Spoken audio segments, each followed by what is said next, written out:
जय सिया राम, जय जानकी जन्मभूमि। मिथिला क्षेत्र प्राचीनतम क्षेत्र है। मिथिला के महत्व को, मिथिला की गौरव गाथा को, मिथिला के प्राचीनतम इतिहास को जानने के लिए हम सबको यहाँ पर त्रेता युग से पूर्व और त्रेता युग से ही इस संबंध को समझ सकते हैं। महाराज जनक के राज में मिथिला वैभवशाली मिथिला था। वैभवशाली मिथिला में राजा और रंक में कोई फर्क नहीं था। चारों तरफ खुशहाली थी, आनंद था।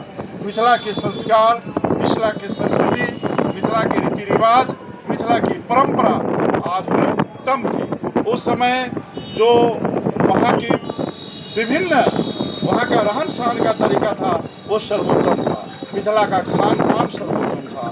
मिथिला वैभवशाली मिथिला था और वैभवशाली मिथिला में दूध, दही, घी की कोई कमी नहीं थी। मिथिला में गौपालन सर्वश्रेष्ठ होता था।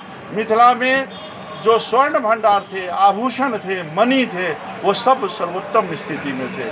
मिथिला की वैभवशाली गरिमा में अचानक ही बदलाव हुआ और किसी कारणवश यहाँ पर जो उसकी वैभव थी, उसकी गरिमा थी, उसकी सांस्कृतिक पहचान थी, संस्कृति थी, रीति रिवाज थी, वह अकाल के कारण वह धीरे धीरे करके कुछ वर्षों के लिए उसमें थोड़ी सी कमी आई।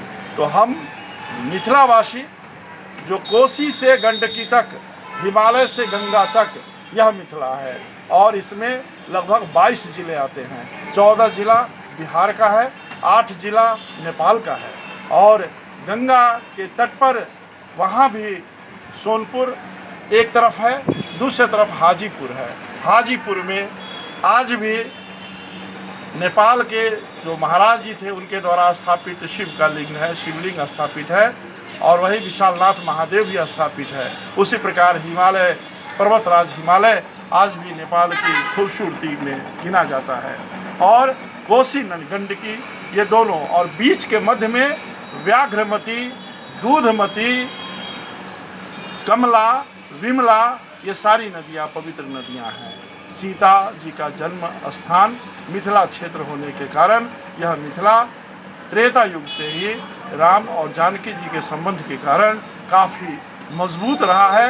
अवध का संबंध मिथिला से हुआ है और मिथिला की बेटी सीता अयोध्या में गई है। यह मिथिला हमारी सांस्कृतिक विरासत, पहचान और गौरव का विषय है। हम सब मिथिलावासी मिथिला में सीमाओं के जो दूरी है उसको दूर करते हुए भारत और नेपाल के बीच राम और जानकी जी के कारण बेटी रोटी का संबंध मानते हैं। यही हमारा गौरवशाली इतिहास है।